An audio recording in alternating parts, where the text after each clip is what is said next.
सर्वेभ्यो नमो नमः। कक्षा में उपस्थित सभी सदस्यों का आदर सहित अभिवादन एवं स्वागत भी। सभी सदस्य अपने अपने इष्ट देव का ध्यान करें। माता गायत्री के मंत्रों का एक बार अंतर मन से उच्चारण अवश्य कर ले। साथ ही अपने प्रेरणा के स्रोत एवं अपने गुरुजनों को भी अंतर मन से अभिवादन कर ले।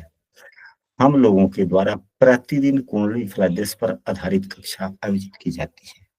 आज की कक्षा यह कुंडली विश्लेषण की कक्षा पर आधारित है। विषय वस्तु है नौकरी में प्रमोशन।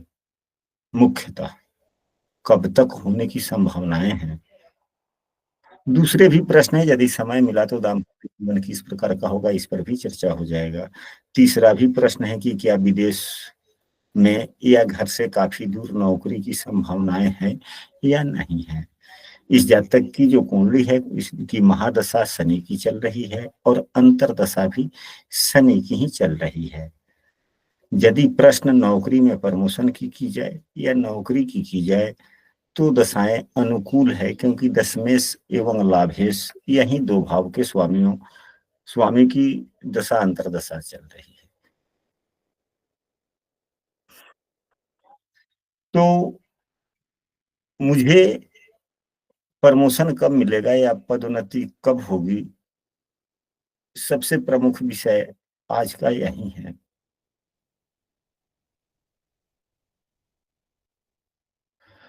पदोन्नति हो या पुरस्कार हो, दोनों एक ही शब्द हैं, पदोन्नति या पुरस्कार।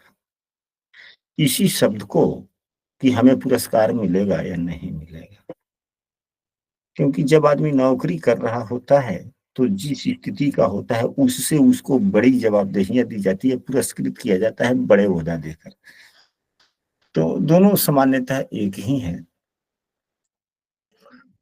तो वेतन वृद्धि भी एक प्रकार की पदोन्नति ही कही जाती है। उच्च पद की प्राप्ति होना भी पदोन्नति ही कहा जाता है।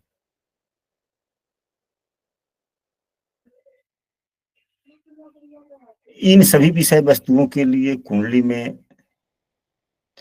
कई प्रकार से देखे जाते हैं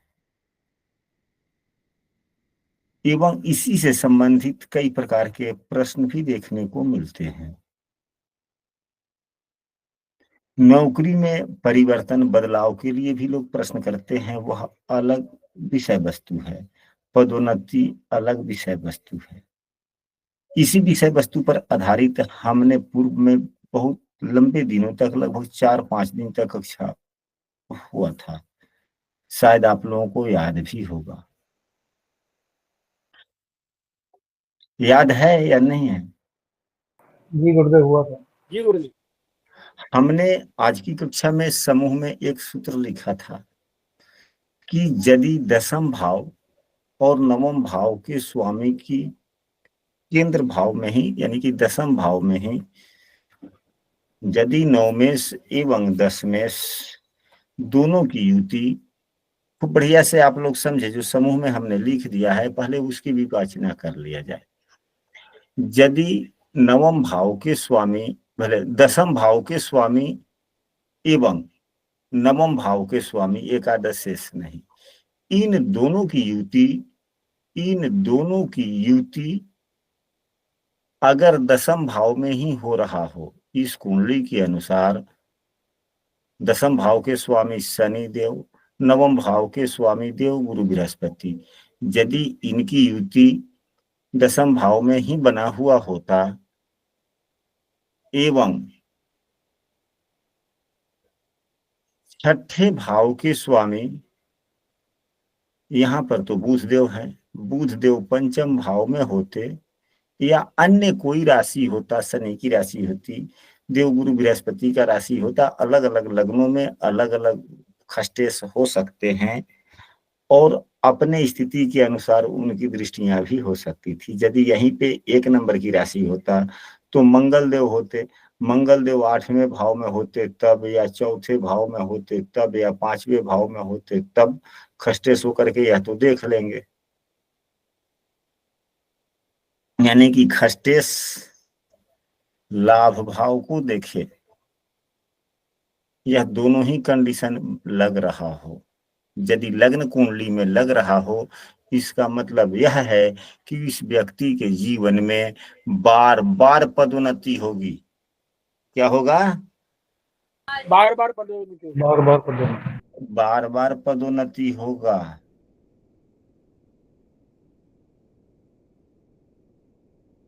साथ ही सप्तम भाव का स्वामी जो सहयोग का भाव होता है, या भावत भावम के सिद्धांत के अनुसार जो दशम से दशम होता है, उस भाव के स्वामी की दृष्टि भाग्य भाव पर हो। यदि यह इस प्रकार के जिसके कुंडली में योग बनते हैं लग्न कुंडली में, वह व्यक्ति, उस व्यक्ति के जीवन में बार बार पदोन्नति होती है।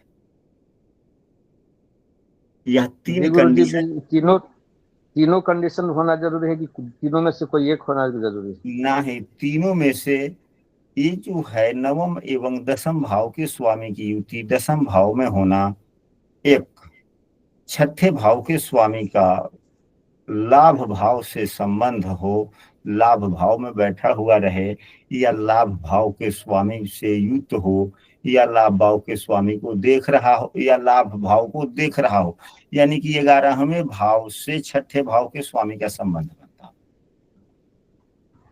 बार बार कार्य इसमें तो छठे भाव के स्वामी का 11वें भाव से युति है, संबंध तो हो ही। हाँ, युति तो है, संबंध बन रहा है, ठीक है, परंतु दसम भाव के स्वामी एवं नवम भाव के स्वामी दोनों का क्या युति दसम भाव में है, या क्या दोनों दसम भाव को देख रहे हैं?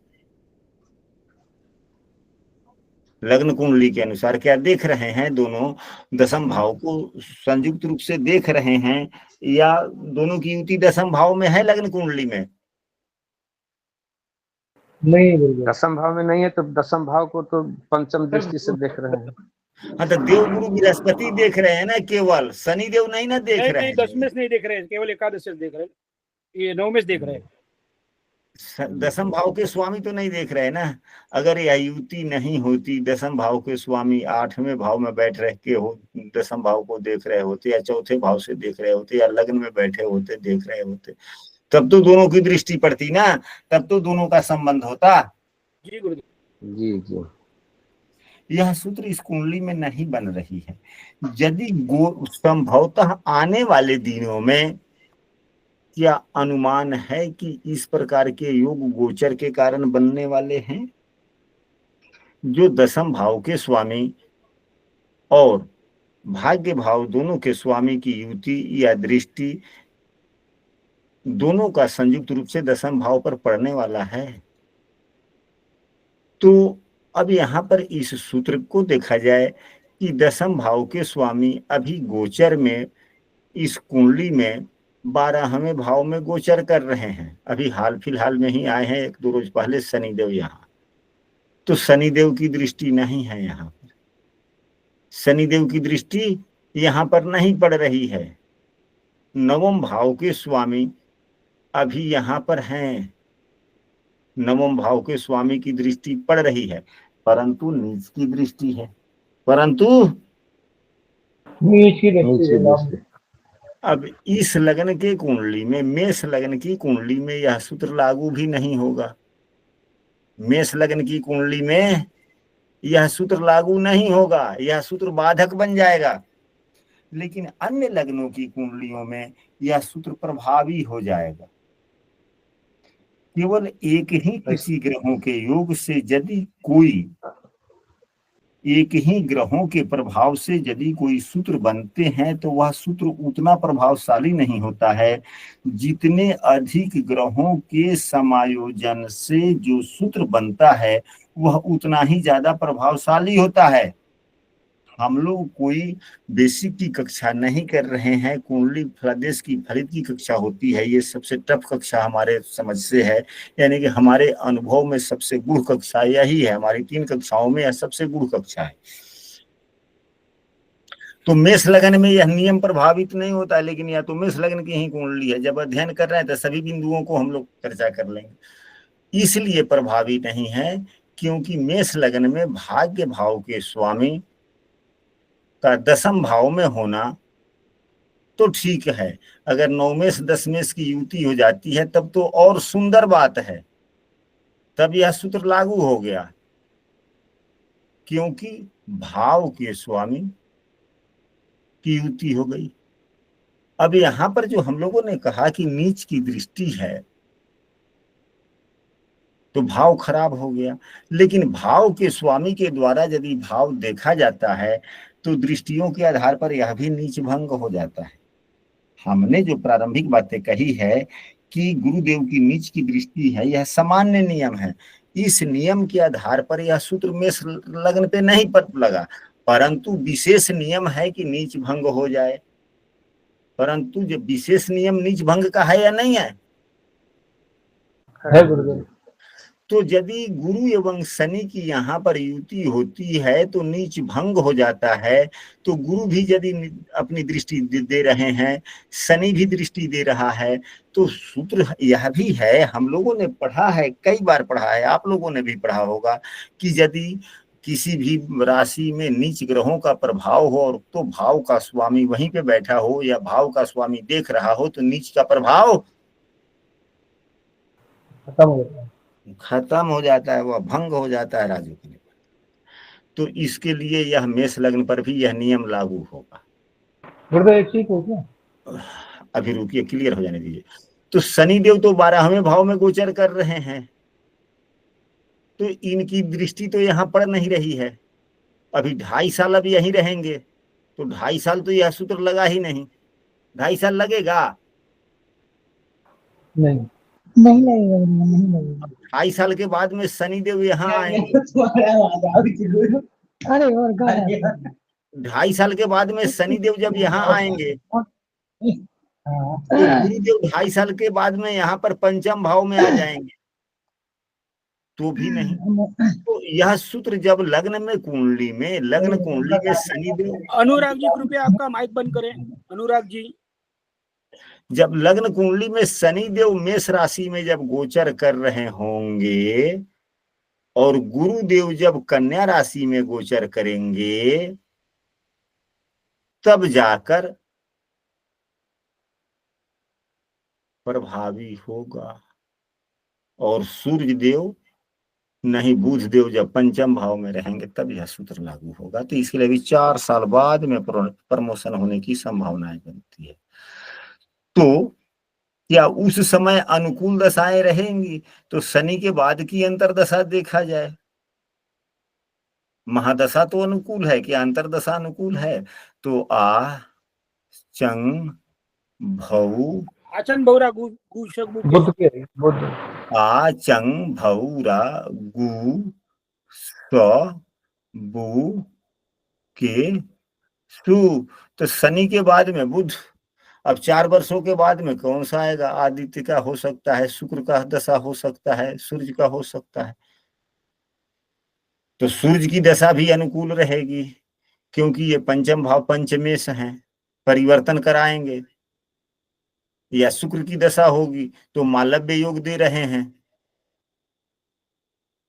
शनि में शुक्र की, अगर शनि की महादशा होगी और शुक्र की जब अंतरदशा चलेगी तो उस समय तो निश्चित रूप से प्रमोशन होने की संभावनाएं बनती है। अगर आज भी इनकी प्रमोशन हो जाती है फिर भी उस समय प्रमोशन होगी, क्योंकि शुक्र के द्वारा मालव्य योग भी बन रहा है।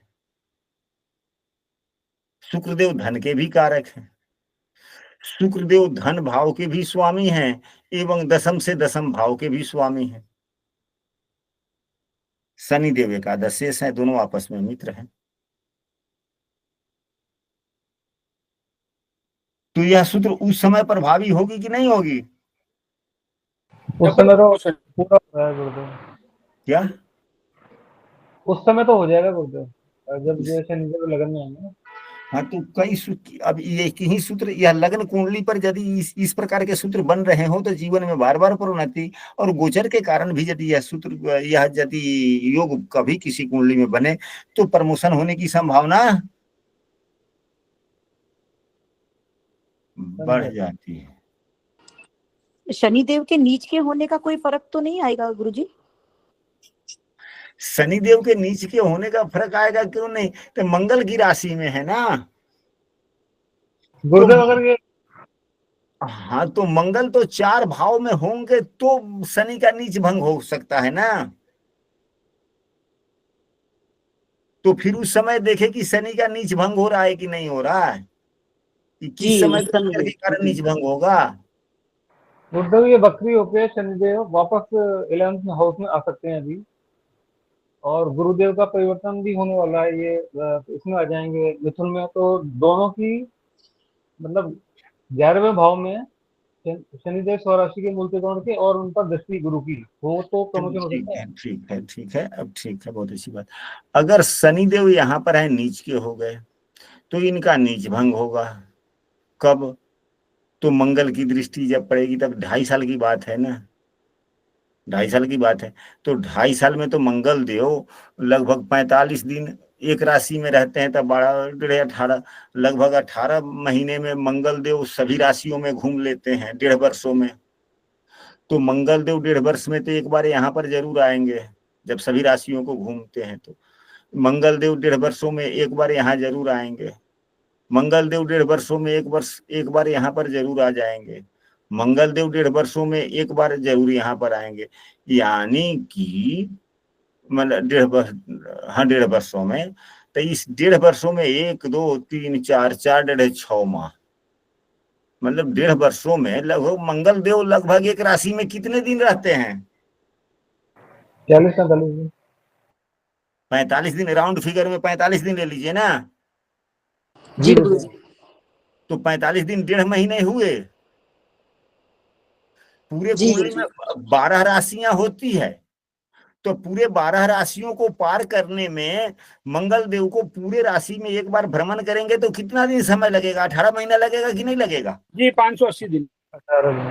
18 महीने 18 महीना लगेगा। तो 18 महीने में एक बार यह मंगल देव मेष राशि में भी रहेंगे। जब मेष राशि में होंगे उस वक्त शनिदेव का नीच भंग होगा। 6ठे भाव में आएंगे तो 45 दिन के लिए नीच भंग, 7वें भाव में होंगे तो 45 दिन के लिए नीच भंग, 10वें भाव में रहेंगे तभी 45 दिन के लिए नीच भंग, यानी कि 6 महीने तो नीच भंग वाली, 2.5 साल में तो 6 महीने नीच भंग में ही चले गए।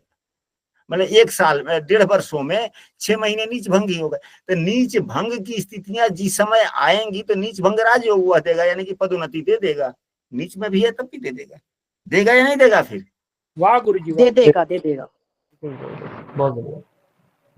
अब 2.5 साल के बाद गुरुजी ने फिर देखिए, फिर अभी बरजेसी 2.5 साल के भीतर, ये तो 1.5 साल में 6 महीना के बीच में यह दे सकता है। अब वह दिन चयन करना हम लोगों के ऊपर में है कि गोचर के कारण हमारा गणित कितना जा रहा है आगे, हम सोच कितना पा रहे हैं। फिर उसके बाद में यानी कि 18 दिन में 6 दिन अच्छा हो गया, फिर इधर बच गया 12 महीने। फिर 12 महीने में कितना था? लगभग 12 महीने में 12 में 3 से भाग दे दीजिए, जैसे 18 में 3 से भाग दिए तो 6 आया, तो 12 में 3 से भाग दे 4, यानी कि 2.5 वर्षों में 10 महीना ऐसा होगा जिसमें शनि का नीच भंग होगा। अब वह 10 महीने में कहीं इस प्रकार का योग बन गया तो फिर प्रमोशन तो फिर होगा कि नहीं होगा? बार बार पदोन्नति होगी गुरुदेव। तो क्या नीच के शनि होने का बुरा फल भी देखने को मिला कि भाई नहीं होगा? लेकिन जब यही तो एडवांस एस्ट्रोलॉजी, इसी को तो कहा जाता है कि उन्नत किस्म से हम फलादेश करें कि नीच के ग्रह कब अच्छे फल देंगे, क्या उस समय क्या ग्रहों का योग बन रहा है गोचर के कारण, यह देखना।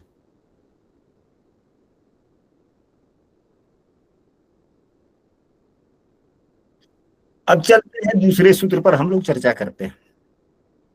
यह सूत्र स्पष्ट रूप से हम लोग समझ लिए। जी गुरुदेव, बहुत बढ़िया। अब इसके बाद में हम लोग अन्य दूसरे सूत्र पर समझते। आज हम लोग जितने सूत्रों की चर्चा करेंगे इसी प्रकार के सूत्रों की चर्चा करेंगे।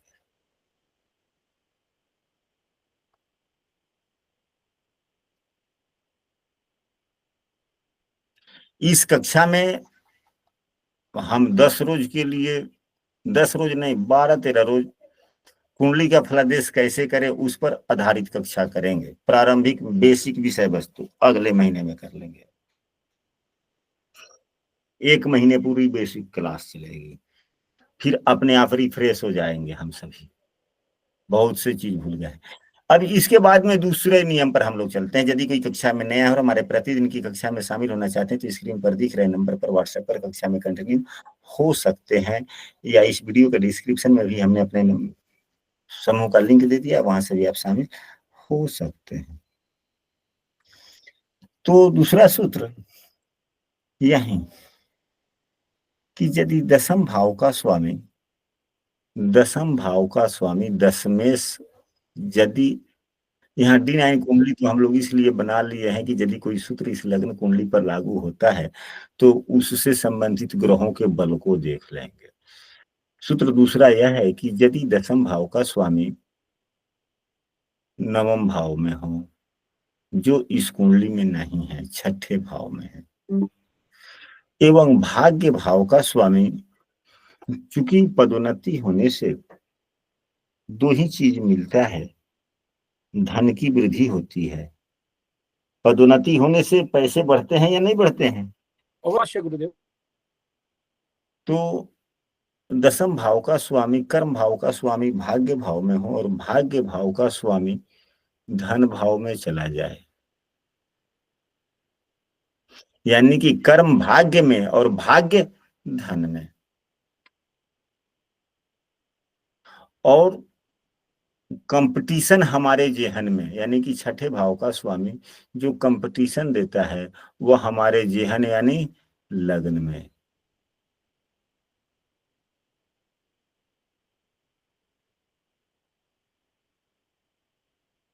गुरुदेव को फिर से बोलिए। दूसरा सूत्र है कि हमारे कर्म भाव का स्वामी हमारे भाग्य भाव में हो, यानी कि भाग्य ही कर्म हो, मेरा भाग्य ही कर्म हो, और हमारे भाग्य भाव का स्वामी धन भाव में जाकर बैठ जाए, यानी कि धन की अभिलाषा जहां से पूरी होती है, संचय होता है, वहां जाके बैठ जाए। यानी कि धन, भाग्य भाव का स्वामी धन भाव में होना अच्छी बात है, भले अपने से छठे है तो क्या हुआ, लेकिन धन के स्रोत के लिए अच्छा है। एवं छठा भाव जो खराब भाव है, लेकिन यह कंपटीशन देता है, तो कंपटीशन हमारे मन के अंदर में आ जाए, यानी कि लग्न में आ जाए, तो कंपटीशन की भी भावना आ गई मन में। लेकिन छठे भाव का स्वामी कम से कम खराब स्थिति का होकर, यानी कि नवमांश में खराब ना हो, नवमांश में नीच राशि का ना हो, या D1 D10 कुंडली में छठे भाव का स्वामी नीच का ना हो, या छठे भाव का स्वामी D10 कुंडली के 6, 8, 12 में न हो। तो अगर ऐसी युति है, ऐसी संभावनाएं हैं, तो इन तीनों ग्रहों में से किसी एक की अंतर्दशा में पदोन्नति अवश्य होने की संभावना बनती है। लेकिन महादशा किसका हो, तो महादशा कुंडली के किसी शुभ भाव का हो, या दशम या एकादशम भी शुभ भाव है, या एकादश भाव या दूसरे भाव के स्वामी की महादशा। कुंडली के महादशा किसकी हो, तो महादशा शुभ भाव या 11वां लाभ भाव या दूसरा धन भाव के स्वामी का हो महादशा। फिर नौकरी में पदोन्नति होती है।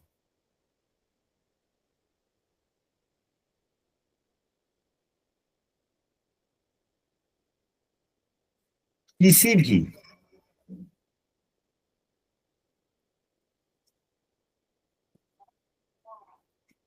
भी 2 भाव, अब तीसरे सूत्र पर देखिए, यह सूत्र भी इस कुंडली में लागू नहीं हो रहा है, अब तीसरे सूत्र पर हम लोग चर्चा करते हैं।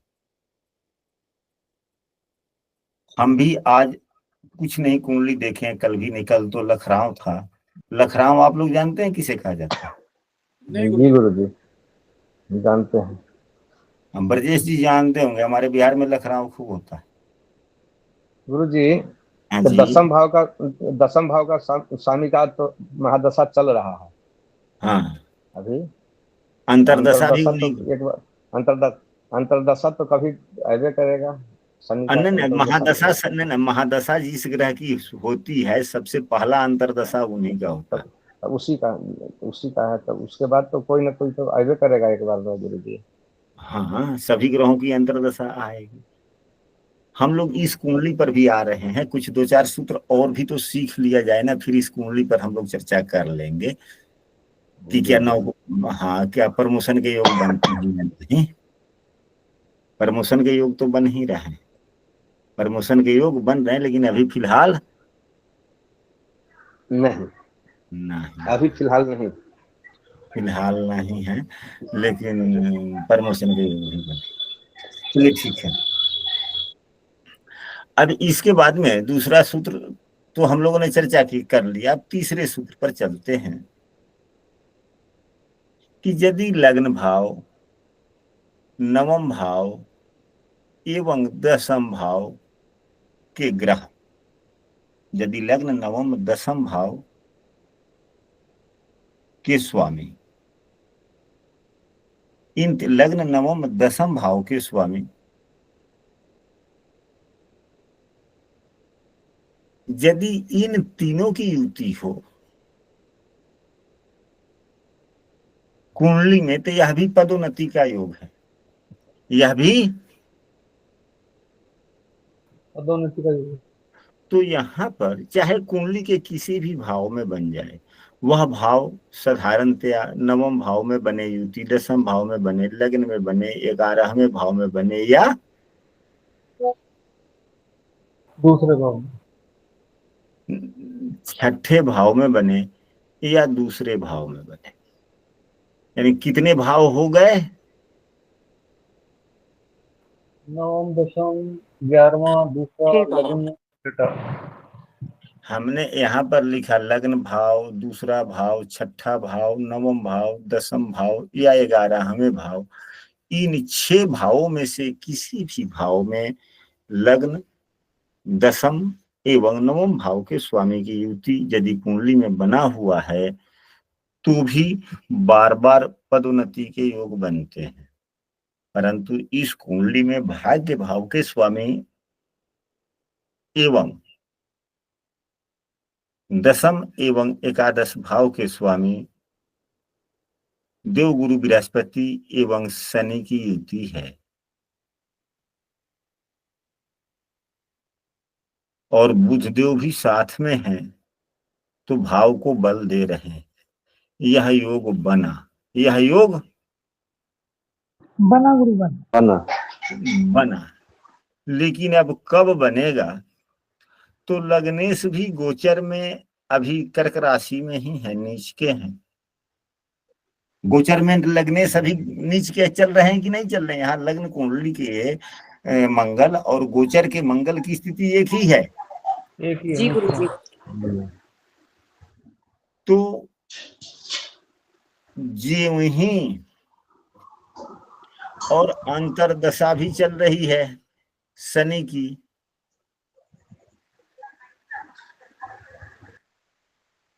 तो अब यह ज्यों ही मंगल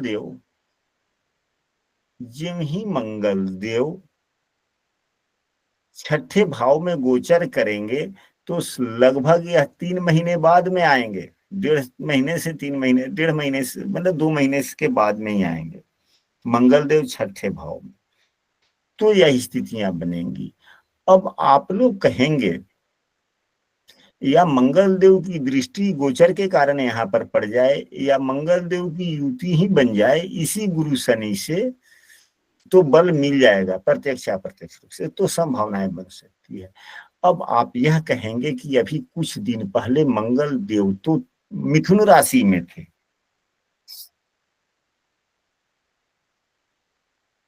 तो चौथी दृष्टि पड़ रही थी छठे भाव पर, तो जी फिर स्थानांतरण क्यों नहीं हुआ?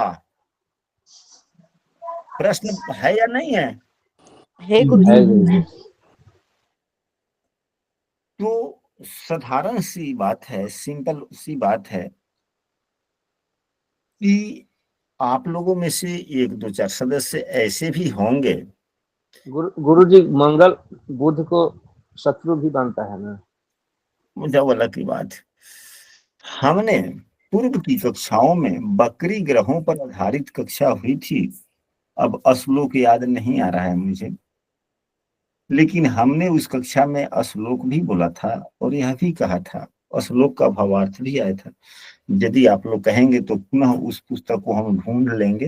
पुस्तक है मेरे पास में कि किसी न किसी पुस्तक में तो श्लोक है ही, उसको श्लोक को बोल देंगे, फिर उसका अर्थ भी बोल देंगे। क्योंकि फलित शास्त्र इतना बड़ा बड़ा पुस्तक है, एक पुस्तक में हजारों श्लोक है और किसी भी व्यक्ति को संभवतः पूरे श्लोक याद हो जाना बड़ी मुश्किल है। हम ये नहीं कह सकते कि किसी से संभव नहीं है। बहुत से बड़े बड़े ऐसे भी दिव्य आत्मा महापुरुष लोग हैं कि वो लाखों करोड़ों श्लोक उन्हें याद है। किसी की क्षमता पर सवाल नहीं खड़ी करनी चाहिए, लेकिन कम से कम हम उस योग्य नहीं है, उस काबिल नहीं है, तो अपनी वास्तविकता को स्वीकार करना पड़ेगा कि नहीं करना पड़ेगा? करना जी पड़ेगा। ध्यान आ रहा है गुरु, आपने क्या बताया? क्या ध्यान आ रहा है, आपने क्या बताया था? तो मैंने यह कहा था कि कोई भी ग्रह बकरी कभी नहीं होते, वे अपने गति के कारण बकरी अनुभव दिखाई में आ, देते हैं। इसलिए ज्योतिष शास्त्र में बकरी कहा गया। तो मंगल देव तो बहुत पूर्व में ही जब मिथुन राशि में थे, उससे पहले मंगल देव कर्क राशि में आ गए थे, नीच के हो गए थे, फिर बकरी हुए। बकरी होने के कारण अपने गति एवं अनुभव के आधार पर मिथुन राशि में चले गए। लेकिन तो जब बकरी होते ही नहीं तब कर्क राशि में थे ना फिर तो। जी कर फल उन्होंने करता ही देना है मुझे। फल तो कर्क का ही देना है। तो जब कर्क का ही देना है तो वास्तविकता तो कर्क में है, तो फिर उनकी दृष्टि तो फिर उस समय भी यहीं पे पड़ी ना, चौथे भाव 7वें भाव पर पड़ी ना। जी इसलिए छठे का फल नहीं दिया। इसलिए छठे का फल उन्होंने नहीं दिया। अब बातें स्पष्ट हो गई। जी गुरु, इसलिए जी मैंने जी। जी ज्यादा गुरुजी। हाँ जी। तो यह सभी कोई कोई थोड़ी मोड़ी गूढ़ बातें होती है जिसको हम सबों को समझना चाहिए। तो जब ही मंगल देव की गोचर जब मिथुन राशि में ऐसा आए, कह सकते हैं क्या गुरु जी, बकरी ग्रह उतना फल नहीं देते हैं? नहीं, बकरी ग्रह तो काफी बलवान हो जाते हैं। गुरु जी वो तो शक्तिशाली हो जाते तो फल तो देंगे ना। ताकतवर हो जाते हैं, बहुत ताकतवर हो जाते हैं, बहुत अच्छा फल देते हैं, ठीक ठाक है, कोई दिक्कत नहीं। लेकिन अब वह फल किस प्रकार देंगे तो अपने गुण धर्म एवं अब स्थिति कैसी है उसी आधार पर देंगे ना। जी गुरु जी, अगर योग कारक होंगे तो अच्छे फल देंगे ना। हाँ जी, हाँ जी। अभी एक रोज कक्षा में शायद रिकॉर्डिंग बंद हो गई थी, हमने बतलाया था कि इसी प्रकार कक्षा के एक सदस्य के द्वारा पहले लिखा गया कि गुरुदेव आपके द्वारा बताए गए सूत्र हमने कुंडली पर लगाए, गलत साबित हुआ। उन्होंने व्हाट्सएप किया था, कमेंट में भी किया था, हमने प्रति उत्तर कुछ नहीं दिया। फिर उसके 3 4 रोज बाद में उन्होंने पुनः मैसेज किया कि हाँ गुरुदेव, अभी कल ही उनकी प्रमोशन हुआ, चाहे जो भी होना था हुआ, और आपके द्वारा बताए गए सूत्र अक्षर से सत्य साबित हुए। हमसे भूल हो गई कि आप पर मैंने पूरा विश्वास नहीं किया। वह हमने आप सबों को हमने शेयर भी किया था, स्क्रीन शेयर करके हमने दिखलाया था, शायद आप लोगों में से किसी 1 2 मैं सदस्य मैं ही। मैं था गुरुदेव। जी गुरु जी देखे। तो बात यह है कि अब यह कब होगा? क्या तब तो गुरुदेव अभी वृषभ राशि में गोचर कर रहे हैं, 2 3 महीने बाद की बात की गई। तो अभी भी अगर यहाँ पर हैं तो 2 2.5 महीने में जब मंगल देव यहाँ पर आएंगे तब गुरुदेव तब तक यहीं पे रहेंगे, उनकी दृष्टि यहाँ पर ही रही है।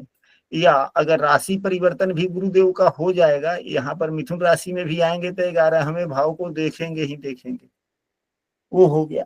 अगर यहाँ मीन राशि में शनि देव हैं, तो अभी तो मीन राशि में शनि देव गोचर कर रहे हैं, तो अंशात्मक मान 3:20 तक जाने में 3 महीने लगभग समय लगेंगे इनको।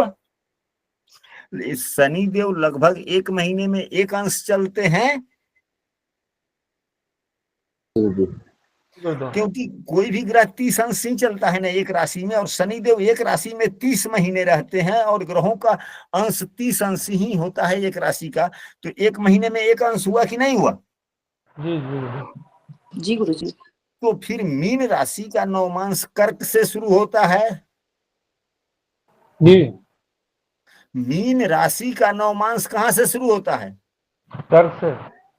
तो अभी शनिदेव कहाँ हैं? वास्तव में दिखते तो हैं, यहाँ दिख रहे हैं वास्तविकता में कि लग्न भाव में ये गोचर कर रहे हैं, लेकिन नवमांश के आधार पर शनिदेव कहाँ गोचर कर रहे हैं? कर्क में। कर्क में गोचर कर रहे हैं। कर्क राशि 10वें भाव से सामने है।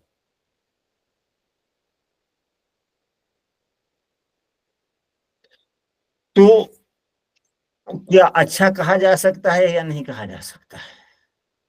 अच्छा, तो अपने भाव को देखो। और दूसरी बात देखिए, कितना गुरुजी अच्छा। इसको नहीं समझे हैं।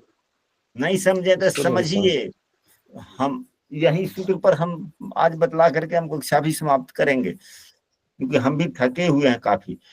तो अब हमने जो कहा कि शनि देव अभी गोचर में, शनि देव अभी गोचर में मीन राशि में है, जी यहाँ पे हैं जी शनिदेव गोचर में, यहाँ पर हैं। नवमांश में शनिदेव कर्क राशि में हैं, तो यहाँ हो गए। यह कर्क राशि 10वें भाव से सामने है, एक। दूसरा, जब मंगल देव भी 1-2.5 महीने में, 2-2.5 महीने के अंदर में जब यहाँ 6ठे भाव में आएंगे, तो इनकी दृष्टि यहाँ पड़ेगी शनि पर, जो लग्नेश भी है। लग्नेश से शनि का संबंध बना या नहीं बना? इन शनि का संबंध, गोचर के शनि का संबंध लग्न कुंडली के गुरु से भी बना। तो 2-2.5 महीने के बाद में क्या परिवर्तन के योग बन रहे हैं कि नहीं बन रहे हैं? यानी कि पदोन्नति के योग बने कि नहीं बने? जरूर बन गए गुरु। यदि नहीं समझ में आ रहा है तो आप लोग वीडियो को 2 बार 3 बार देखिएगा, समझ में आएगा। यदि फिर भी नहीं समझ में आने की संभावना बनता है, तो आप लोग अभी बोले, जितने सदस्य लोग। गुरुजी, शनि जो अभी कह रहे थे कि दिखाई मीन राशि में है, लेकिन वास्तविकता मेष में है। नहीं ना, वास्तविकता अगर मीन राशि में है, तो वास्तविकता तो इनकी कर्क की है ना, कर्क के नवमांश में है। हाँ, कर्क के नवमांश में है जी। दशमांश की बात की जाए तो दशमांश 3 महीने तक तो फिर ये कहाँ रहेंगे? कर्क राशि में ही रहेंगे ना। जी गुरुजी। 3 महीने तक, तो उससे पहले तो मंगल देव 6ठे भाव में आ ही जाएंगे ना। जी जी। तो जो ही मंगल देव 6ठे भाव में आएंगे तो क्या होगा? लग्नेश का संबंध दशमेश से बना, लग्नेश और दशमेश का संबंध बना गोचर के कारण। जी जी जी। और भाग्य भाव जब मंगल कन्या राशि में आएंगे तो योग बन जाएगा। हाँ, और उस वक्त गुरुदेव क्या तो यहाँ पे रहेंगे दूसरे भाव में गोचर में। जी जी। अब ये हो रहा, गड़बड़ हो रहा है, कुछ ना कुछ तो गड़बड़ है। कर सरे अभी देवगुरु बृहस्पति जो है वह कहाँ है गोचर में? देवगुरु बृहस्पति गोचर में दूसरे भाव में है,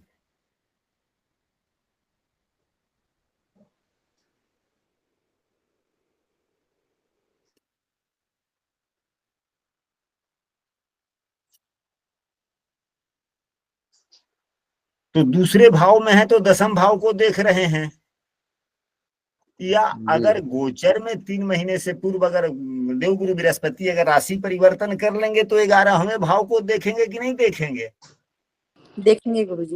यानी कि लाभ भाव या तो यह 10वें कर्म भाव को देखेंगे या लाभ भाव को देखेंगे। तो गुरुदेव की स्थिति तो गोचर की अच्छी ही है। अगर मिथुन राशि में भी होंगे तो भी अच्छी बात है, क्योंकि एकादशेष को देख लिए, या वृषभ राशि में है तब दसम भाव को देख ही रहे हैं। तो यह संभावना की जा सकती है कि 3 महीने के अंदर में जब देवगुरु बृहस्पति भी राशि परिवर्तन करने वाले हैं, तो ज्यों ही मिथुन राशि में देवगुरु बृहस्पति आएंगे तो भाग्य भाव को भी देखेंगे, देवगुरु बृहस्पति के द्वारा लाभ भाव भी देखा जाएगा, एवं मंगल लगन को देख लेंगे। देवगुरु बृहस्पति के द्वारा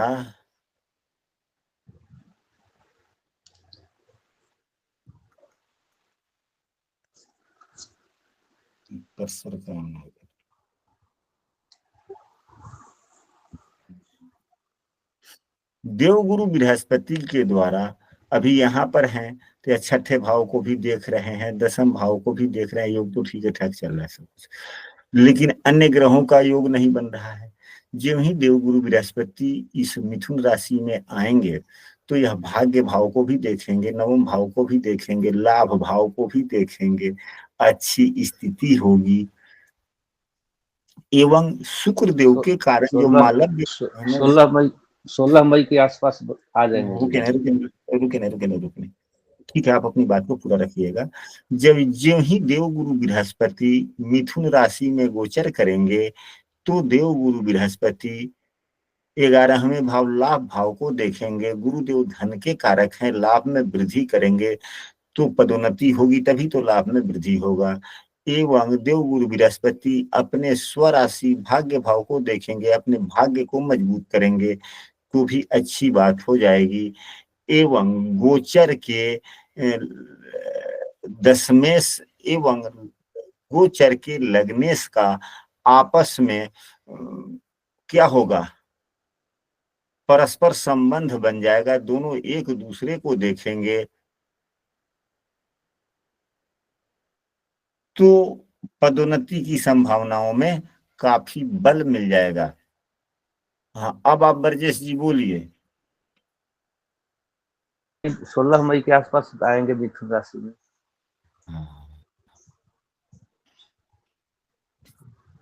यही कह रहे हैं। गुरुजी एक चीज पूछना था कि गुरुदेव की दृष्टि भाव पे होना जरूरी है, क्योंकि नवमेश और दशमेश को गुरुदेव देख रहे हैं और शनि की दृष्टि भी पड़ रही है, भाव पे नहीं पड़ रही पर भाव के स्वामी पे तो पड़ रही है दोनों की। हाँ, तो वो हल्के योग चल रहे हैं, इसीलिए जब योग हल्का सा चलने लगता है तब तो मन में आता है कि प्रमोशन होगा कि नहीं। जब प्रमोशन की स्थितियां बनती है तभी तो अभिलाषाएं जगती है ना। प्रमोशन जब कोई कार्य होने वाला होता है तो उसके प्रति व्यक्ति की जिज्ञासा और थोड़ा ज्यादा बढ़ जाता है जी। और कार्य तो जिज्ञासा जब बढ़ जाता है तभी उसके बारे में लोग किसी से पूछता है। तो हम कह सकते हैं जिस व्यक्ति की कुंडली है, हमें कह सकते हैं कि 2-2.5 महीने के बाद में जो ही देवगुरु बृहस्पति का राशि परिवर्तन होगा तो न्याय बन सकती है। हम आप लोगों को एक अपने अनुभव का उपाय बतला रहे हैं जो सभी कुंडलियों पर लागू होती है। यह अनुभव का उपाय है, किसी पुस्तक में देखने को लिखा हुआ हो सकता है। ऐसी बात नहीं कि जो मेरे अनुभव में है वह अनुभव केवल मुझे ही मिला, नहीं, वैसा अनुभव अनेकों विद्वान के जहन में आ सकता है कि नहीं प्रफुल्ल महाराज जी? गुरुदेव आ सकता है, पर आपका जो लेवल है बहुत अलग है। आप बताइए गुरुदेव, हमको बहुत जल्दी हर्ष उल्लास हो रहा है। तो आप अपने सभी व्यक्ति अपने अपने कुंडली का एक बार अवलोकन अवश्य करें और अपने कुंडली के योग कारक ग्रहों को पहचानें। एक या कोई प्रमुख एकाधिपत्य योग बन रहा हो, कोई भी पंच महापुरुष योग हो चाहे अन्य योग कोई भी हो जो एकाधिपत्य योग कहा जाता है। पंच महापुरुष किसी ग्रह के द्वारा बन रहा हो या कोई ग्रह कुंडली में योग कारक हो जाए, जैसे कि इस उदाहरण कुंडली में सूर्य देव योग कारक ग्रह बने हुए हैं, कारक ग्रह बने हुए, मंगल देव नहीं है, चंद्रमा भी नहीं है, शुक्रदेव भी नहीं है, शनिदेव भी नहीं है, गुरुदेव भी नहीं है, सूर्य देव ही एक इस ग्रह इस कुंडली में बन रहे हैं, क्योंकि सूर्य देव के पास में एक ही राशि है और चंद्रमा भी अच्छा बन रहा है क्योंकि चंद्रमा के पास में भी एक ही राशि है, परंतु चंद्रमा के राशि में नीच का ग्रह बैठा हुआ है, राहु बैठा हुआ है, इसलिए चंद्रमा हम योग में हो गया, कम खराब हो गया। चंद्रमा खराब हुआ या नहीं हो गया? गुरु जी नवमांश में तो वैद्यश्री गंगा चंद्रमा के साथ नवमांश में गज केसरी योग है, ठीक है, वो अलग की बात है, लेकिन राशि तो खराब हो गया ना, लग्न कुंडली की तो राशि खराब हो गई।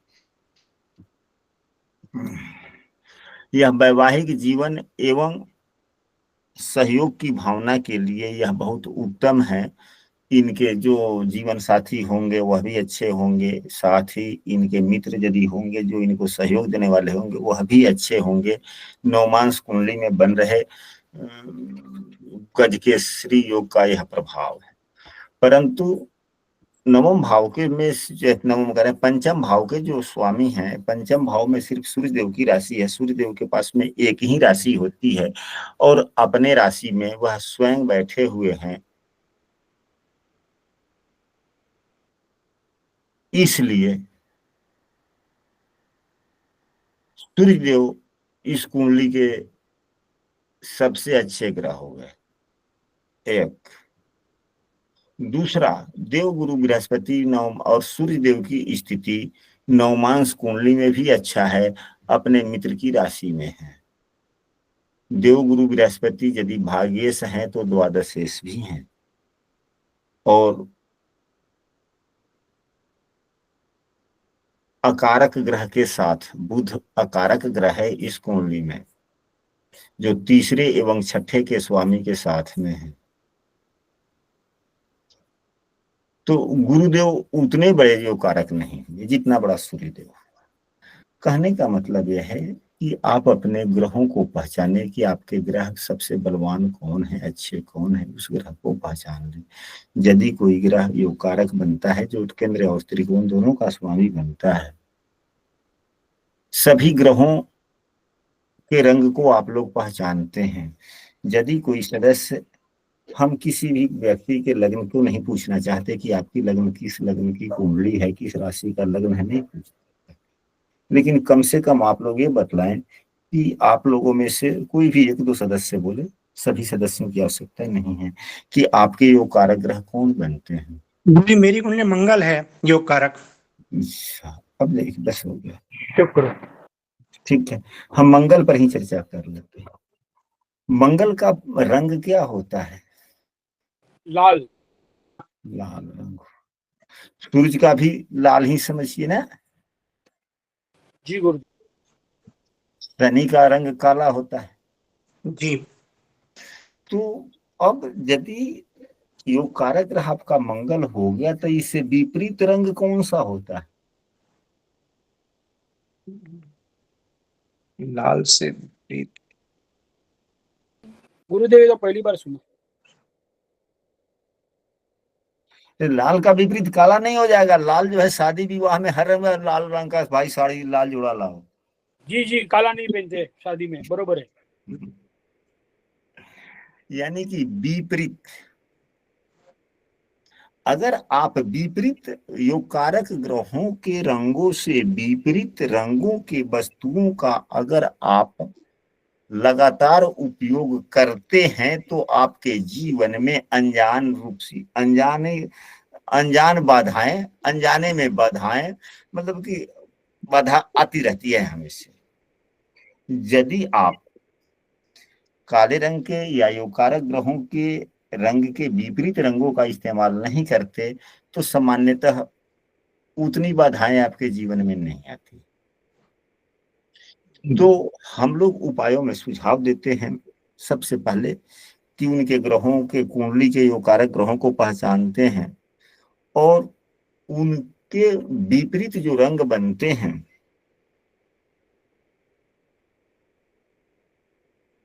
उनके रंगों को हम लोग मना करते हैं। साथ ही योगकारक ग्रहों के रंगों को उपयोग किया जाए, टोपी ओपी उनके रंगों का लगाया जाए, रुमाल तौलिया रखा जाए, यदि अंगोछा रखने के शौकीन है तो उसके रखा जाए, तो यह ज्यादा लाभ देता है, ज्यादा बहुत लाभ देता है गुरुदेव। मेरे को एक प्रश्न मन में आया, पूछूं क्या? हाँ जी, पूछ सकते हैं। अरविंद जी ने अभी बताया मेरे ख्याल से शुक्र, तो शुक्र का मुझे लगता है रंग सफेद है, तो क्या उनको काला नहीं लेना चाहिए साथ में? नहीं, धन्यवाद। लेकिन अगर शुक्र है तो उजला काला का तो मैचिंग भी होता है। शनि जो है, अब मंगल का शत्रु, शनि का शत्रु मंगल है, इसलिए हमने कह दिया। तो अब सफेद है तो इसका शत्रु तो पीला हो जाएगा ना, यानी कि इनके शत्रु को धारण न किया जाए। नहीं, इस प्रकार से अगर रंगों को समझ में आ रहा है तो कम से कम उनके प्रमुख शत्रु जो नैसर्गिक शत्रु बनते हैं, उस ग्रह के शुक्र के नैसर्गिक शत्रु जो हैं, उस रंग का कपड़ा न पहना जाए। तो चंद्रमा भी तो नैसर्गिक शत्रु है, तो दोनों का तो रंग लगभग समान है, पहना जा सकता है चंद्रमा के पहने, लेकिन सूरज का तो नहीं पहना जाए ना फिर तो, क्योंकि शुक्र एवं चंद्रमा नैसर्गिक शत्रु है ना। जी गुरुदेव। और दूसरी नंबर वाली बात, जयप्रकाश जी अभी लेफ्ट हो गए, नहीं लेफ्ट हुए होते तो एक बहुत अच्छी सी बात थी जो उनके लायक भी थी। मोबाइल से चालू है गुरुजी, हाँ जी, मोबाइल से लिंक पे हूँ मैं गुरुजी इस समय। चलिए ठीक है। तो यह आपके ही लिए मैं अब बोलने जा रहा हूँ, हालांकि आज की कक्षा की विषय वस्तु के अंतर्गत ही सिलेबस में है वो। तो कहने का मतलब है कि अभी अब हमारा ये लैपटॉप का ये थी हो गया, किसी न किसी कारण बस व्हाइट बोर्ड पर कलम नहीं चल रहा है, कोई कारण हो गया होगा। जब ही लैपटॉप रीस्टार्ट होगा पुनः वह ठीक हो जाएगा, इसलिए हम वार्तालाप ही कर रहे हैं जी। कुछ वास्तु का भी विचार होता है। जब हमारे मन में पदोन्नति की भावनाएं मन में आए, पदोन्नति की भावना आए, या जब हमको एहसास हो जी कि थोड़ा अभी आजकल काम ठीक नहीं चल रहा है क्या, जी तो इसमें वास्तु का भी थोड़ा ध्यान देना चाहिए। तो दक्षिण पश्चिम की दिशा में या दक्षिण की दिशा में मुंह करके जब हम बैठते हैं अपने ऑफिस में, तो डेवलपमेंट में समस्याएं आती है या देरी होती है, या मन में पदोन्नति की बातें आ जाए कि अब थोड़ा प्रमोशन होना चाहिए, समय भी हो गया, कई वर्षों से हम इसी ओहदे पे हैं। तो आप बतला सकते हैं, पूछ सकते हैं सामने वाले से कि ठीक है, आपका ऑफिस में टेबल किस तरफ है, आप बैठते हैं तो आपका मुंह किस दिशा की तरफ होता है। तो यदि व्यक्ति कहता है कि उत्तर या पूरब की ओर हमारा मुंह रहता है, तो उसको पदोन्नति मिलने में संभावनाएं बन जाती है। यदि दूसरे तरफ मुख होता है तो थोड़ी सी समस्याएं आती है। तो उन्हें कहा जा सकता है, सुझाव दिया जा सकता है कि टेबल की दिशा को बदल लें, कुर्सी टेबल पर ही तो बैठना है। लेकिन आजकल के अधिकांशतः चाहे सरकारी कार्यालय हो या प्राइवेट निजी ऑफिस दफ्तर हो, तो वहां पर देखा जाता है कि कुर्सी एवं टेबल फिक्स होता है, जिसको बदला दिशा चेंज नहीं किया जा सकता। लेकिन यदि आप अपनी निजी व्यवसाय करते हैं, निजी ऑफिस खोलने जा रहे हैं, तो आप अपने हिसाब से अपने टेबल को घुमा सकते हैं। या किसी ऑफिस में भी यदि आप काम कर रहे हैं जो आपके अधिकार क्षेत्र में है कि हाँ हम अपने टेबल का दिशा घुमा सकते हैं, तो घुमा सके, ताकि पदोन्नति में यह जो क्या होगा, सहयोग मिल जाएगा। जी गुरुदेव कभी कभी मार्केटिंग वाले वो होते हैं ना, जैसे जॉब मार्केटिंग का होता है, हमें समझाना पड़ता है किसी को प्रोडक्ट बेचने वगैरह के लिए, तो उसको हम जैसे पूरब की दिशा में हम बैठ गए मुंह करके, तो ग्राहक का मुंह किस दिशा में होना चाहिए, ऐसा भी कुछ होता है क्या लॉजिक? नहीं तो फिर तो सामने हो, तब तो फिर पश्चिम बैठेगा। अगर पूरब तो वो पश्चिम मुंह करके बैठेगा तभी तो सामने हुआ ना, क्योंकि सामने रहेगा तब तो आप जो बोलेंगे वो सुनेगा समझेगा व्यक्ति। आमने सामने की ही वार्तालाप तो ठीक होता है, साइड का थोड़े होता है। मतलब जैसे हम पूरब की तरफ मुंह करके बैठ गए, तो वो दूसरा वाला तो पश्चिम की तरफ मुंह करके बैठ सकता है, कोई दिक्कत नहीं। हाँ जी, हाँ जी, हाँ जी। समझ जाएगा मतलब हमारी बात को। हम्म। जी जी।